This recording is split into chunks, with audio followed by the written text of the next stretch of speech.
Olá, amigos do canal Estudando Línguas e Temas Diversos. Vamos estudar hoje um conceito fundamental da economia. Na economia, que é o conceito de produtividade. Tá? Produtividade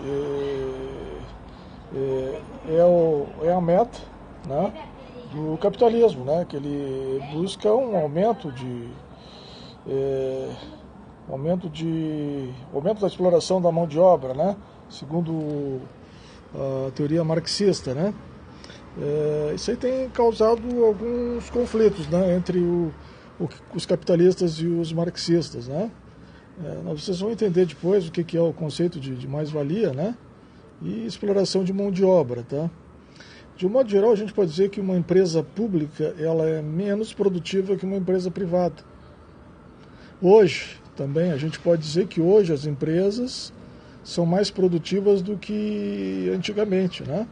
As empresas do início do século, ou até de 15 ou 10 anos, ou até no nosso ano anterior, tá? São mais produtivas que as empresas mais antigas, tá? Vamos dizer assim. As empresas do primeiro mundo também são mais produtivas que as empresas dos países subdesenvolvidos, tá? Isso aí vocês vão entender agora na sequência. Mas vamos ver então o que é o termo, o que o dicionário nos ensina, né, sobre produtividade, né? Quando a gente quer saber, entender o conceito de alguma coisa, nós temos que ir no dicionário, né? E esse dicionário que eu estou consultando aqui é um dicionário específico de economia, tá? Eu vou ler em geral, fazer uma leitura completa, sem muitos comentários, depois a gente retoma para ir comentando mais detalhadamente os conceitos, tá? Então, produtividade é o resultado da divisão da produção física, obtida numa unidade de tempo. Essa unidade de tempo pode ser hora, dia ou ano, por um dos fatores empregados na produção. Pode ser esses fatores empregados na produção, ele pode ser o trabalho, a terra ou o capital. Em termos globais, em termos gerais, né, a produtividade expressa a utilização eficiente dos recursos produtivos, né, tendo por meta alcançar a máxima produção na menor unidade de tempo, com os menores custos, né? Então, maior produção, menor unidade de tempo e menores desembolsos financeiros, tá? Comumente, o termo produtividade se refere à produtividade resultante do trabalho humano, com a ajuda de determinados meios de produção, máquinas, ferramentas ou equipamentos, tá? Então ela resulta do trabalho humano com a ajuda de determinados, com a ajuda da máquina, de ferramentas ou de equipamentos, tá? Essa produtividade do trabalho é o quociente da produção pelo tempo do trabalho em que foi obtido. E a produtividade do capital, por sua vez, é a quantidade produzida por unidade de capital investido. Tá? São vários os fatores que influem na elevação da produtividade do trabalho.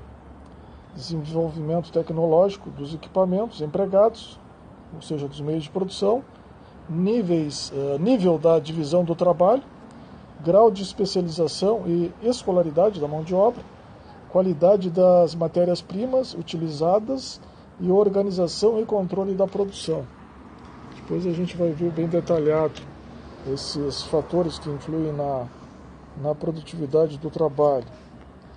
É difícil identificar globalmente a taxa de produtividade do trabalho, pois ela varia conforme a empresa, a região e os fatores acima relacionados. Contudo, pode-se estabelecer comparações entre empresas, regiões ou países, né? É importante notar que a produtividade tende a ser maior nas empresas de capital intensivo e menor nas de trabalho intensivo. Tá? Então, muitas vezes, a intensificação da produtividade pela adoção de melhorias tecnológicas tem repercussões sociais negativas, uma vez que pode causar, e geralmente causa, né, desemprego, né? O aumento da produtividade do trabalho com o emprego de novos equipamentos e especialização do trabalho corresponde a um aumento da exploração da mão de obra. Na economia marxista, isso equivale a uma maior produção de mais-valia, ou seja, o trabalhador produz em menor tempo o suficiente para reproduzir o valor da sua força de trabalho, deixando o empresário um maior excedente de produção. Vamos voltar agora então ao nosso estudo aqui inicial. Vamos verificar então que a produtividade, na verdade, ela é o resultado da divisão de uma quantidade, né, produzida num determinado de tempo, né, mediante a utilização de um fator de produção, né, trabalho, né, ou a terra, ou o capital, né, resultando daí uma produção física, uma quantidade física. Se nós produzimos 10 carros utilizando 10 trabalhadores, e se nós produzirmos esses 10 carros, né, com 5 trabalhadores, né, estamos sendo mais eficientes, né, mantidas demais condições inalteradas, né. A terra, se nós produzirmos 10 sacos de soja por hectare, o outro produz 20 sacos de soja por hectare, né? Aquele que produziu mais está sendo mais produtivo. Ou aquele que desembolsou R$100, né, para obter determinado produto, o outro desembolsou 200, né? O que desembolsou 10, né, está sendo mais produtivo, né? Para obter a mesma quantidade de produção, né? Então, o objetivo final da produtividade em termos globais, é obter a máxima produção, né, medida em quantidade física, né? Quantas unidades foram produzidas, né, na menor unidade de tempo, né, por hora, por dia, né, o ano, o mês, né, e com os menores custos, né? Então, por isso que as empresas privadas, de um modo geral, são mais produtivas do que as empresas do setor público, né? Porque elas são obrigadas, né, são mais controladas pelos acionistas e precisam apresentar, né, maiores resultados, né? Elas são mais dinâmicas também e são menos engessadas, né? Havendo uma diminuição da produtividade, rapidamente são tomadas providências para que a produtividade, né, retome os níveis esperados. Exemplo, vamos verificar aqui um exemplo. A empresa gastou R$100 para produzir 10 carros por dia, a empresa A. E a empresa B gastou R$200 para produzir a mesma quantidade de carros, né? Então podemos dizer que a empresa A é mais produtiva que a empresa B, né? Considerando o fator de produção capital. Esse é um pequeno exemplo. Agora, a produtividade do trabalho, ela é o quociente da produção pelo tempo gasto para a produção, né? É a quantidade produzida por unidade de capital. É o quociente da produção pelo tempo do trabalho em que foi obtida, né? Então, a produtividade do trabalho, né?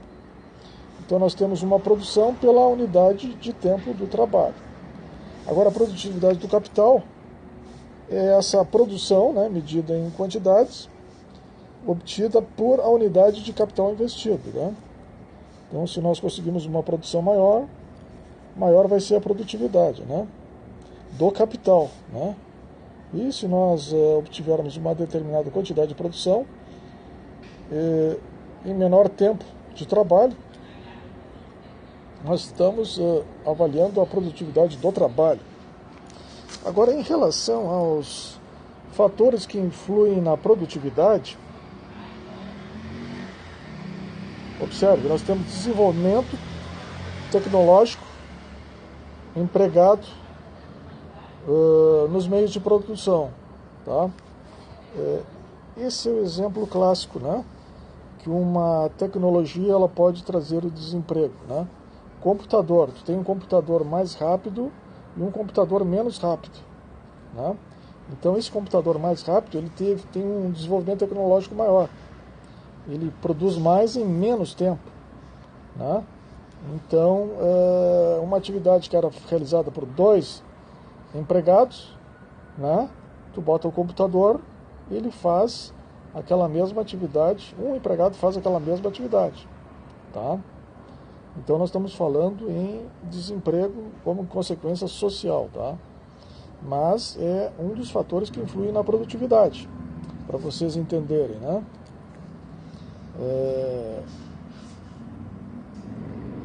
Esse desenvolvimento tecnológico dos meios de produção, hoje em dia é o que a gente mais observa, né? Como causa do desemprego. Agora nós temos o nível da divisão social também, né? Nível da divisão aqui, né? Social do trabalho. Empresas mais ou menos burocratizadas, né? Empresas muito burocratizadas com uma infinidade de controles burocráticos, elas, de um modo geral, são menos produtivas, né? É o caso das empresas públicas, né? Que são extremamente burocratizadas, né? As empresas privadas também são burocratizadas, mas são mais ágeis, né? Então a divisão social do trabalho, né, é menor. Agora o grau de especialização também, né? Eu tenho um empregado com ou sem prática, né, para realizar determinada tarefa. Aquele que tem prática, né, mantendo-se os demais fatores de produção inalterados, aquele que tem mais prática vai ser mais produtivo do que aquele que tem menos prática. Escolaridade da mão de obra também. Supõe-se, né, que aquele que tem um PhD ou um doutorado, né, um curso superior, né, tenha mais conhecimento, né, que um estudante de segundo grau, primeiro grau, né? Então isso aqui significa que ele vai ter uma maior habilidade, né, para tomar uma decisão, né, e que implique numa maior produtividade, né, no maior retorno para a empresa, né? Grau de especialização ainda, podemos dizer que a experiência também, né? Experiência do empregado na realização da determinada atividade, né? Representa um grau de especialização maior, tá? Agora, a qualidade da matéria-prima, temos ainda que é um fator que influi na produtividade, né? Se tu usar matéria-prima de baixa qualidade, né, tu pode ter um produto final, né, apresentando quebras, né? E aí vai afetar a quantidade produzida e o valor final da produção. Então, se o valor da produção é menor, a quantidade é menor, né, tudo pode estar resultando da qualidade da matéria-prima. Se ela fosse de melhor qualidade, tá, nós teríamos uma melhor produtividade. Organização e controle da produção, por último aqui, ó. Organização e controle da produção. Podemos ter uma produção manual ou uma produção em série, né? Então nós estamos organizando melhor essa produção e controlando melhor essa produção quando nós planejamos essa produção, né? Nós planejamos e podemos chegar até uma produção em série, né, maciça, né, em quantidade maior, né. Foi o que fez Henry Fayol quando produziu os carros a baixo custo, né. Ele começou a produzir os carros em série, né? Reduziu os preços significativamente dos carros e tornou aumentou a produtividade, né? Esse é apenas um dos exemplos, tá? Onde a produção manual, né? A produção em série supera a produção manual, né? Decorrente de uma organização e controle da produção, né? Diria até planejamento, né? Planejamento, até o planejamento de uma produção, né? Vai afetar a produtividade. Agora,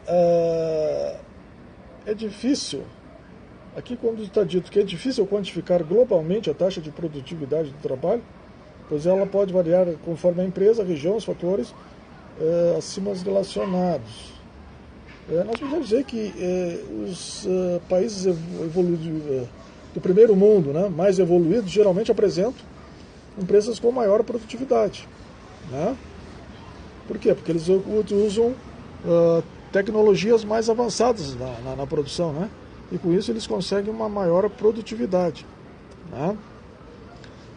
Do que os países em relação aos países em desenvolvimento ou no segundo ou dos subdesenvolvidos, né? E também a produção é maior nas empresas de capital intensivo, né? Em relação e menor nas de trabalho intensivo, né? Então, a empresa que utiliza uma grande quantidade de trabalhadores, né? E aquela que utiliza mais capital e menos trabalhadores, né? A que utiliza capital, geralmente ela é mais produtiva, tá? Por quê? Porque ela reduz os custos de produção, né? E a quantidade produzida fica maior, né? Ela tem uma produtividade de capital maior. Agora, vejamos ainda, é importante notar que a produtividade tende a ser maior nas empresas de capital intensivo e menor nas de capital de trabalho intensivo, tá? Então isso aí a gente já viu. Tem repercussão social negativa, né? O aumento da produtividade geralmente, de um modo geral, tem repercussões sociais negativas, gerando desemprego. Mas esse desemprego ele é momentâneo, porque surgem outras atividades onde essa população economicamente ativa é empregada, tá? Especialmente no gerenciamento das informações, tá? Falava-se muito que o uso intensivo dos computadores geraria um desemprego maciço, né? Mas não ocorreu isso aí nas empresas do setor público, né? Há 15, 20 anos os computadores e sistemas foram implantados nessas empresas e não houve nenhuma redução, né, da burocracia, da quantidade de empregos, né, nessas empresas do setor público. Por outro lado, né, nas empresas do setor privado, né, houve um maior número de desempregados, né? Ocorreram muitas demissões, né, em função do avanço das atividades informatizadas, né, com o uso da máquina, né? Então essas repercussões elas são maiores, eu quero dizer, são maiores no setor privado, né, do que no setor público, tá? Devido então à adoção dessas melhorias tecnológicas. Um exemplo clássico são as máquinas para abrir buraco, né, na rua, né? Antes esses eram usados trabalhadores, né, com ferramentas rudimentares para abrir os buracos nas ruas, né? eram usados 10, 15 trabalhadores só para, né, abrir um determinado buraco, né? Levava 1 dia, 2 dias. Hoje tu usa uma máquina, uma retroescavadeira, em meia hora, né, aquele buraco foi aberto, tá? Eu acho que esse exemplo ele é muito claro, né, para entender o que é produtividade, tá? Então o que se observa? Que com o passar do tempo a produtividade tende a aumentar, né, sempre, né? Agora, segundo a escola marxista, o aumento da produtividade corresponde ao aumento da exploração da mão de obra. Realmente, né? O aumento da produtividade corresponde ao aumento da exploração de mão de obra, né? Nesse caso, o trabalhador produz em menos tempo o suficiente para reproduzir o valor de sua força de trabalho, deixando ao empresário um excedente maior de trabalho. Essa teoria marxista ela foi escrita no início do século passado. Hoje ela já está sendo revista, né? Porque esse excedente e mais-valia, a gente sabe que é o motor do capitalismo, né? E o que gera emprego são as empresas privadas, né? As empresas privadas capitalistas, né? As empresas que queriam, né, que esse excedente também, né, fosse repartido com os trabalhadores, não aconteceu, né? Ela ficou só com a elite, né, que ficou corrompida pelo poder, e aí aconteceu de esse sistema capitalista, né, esse sistema marxista se deteriorar com o tempo, né? Bom, mas isso aqui já é um outro assunto. Em outro momento a gente pode falar mais sobre marxismo versus capitalismo, tá? Mas o importante é nós entender, então, que esse conceito de produtividade ele é fundamental no estudo da economia, tá? E, em última análise, ele tem que ser entendido como a busca de uma produção máxima no menor unidade de tempo com menores custos, tá? Até uma próxima aula.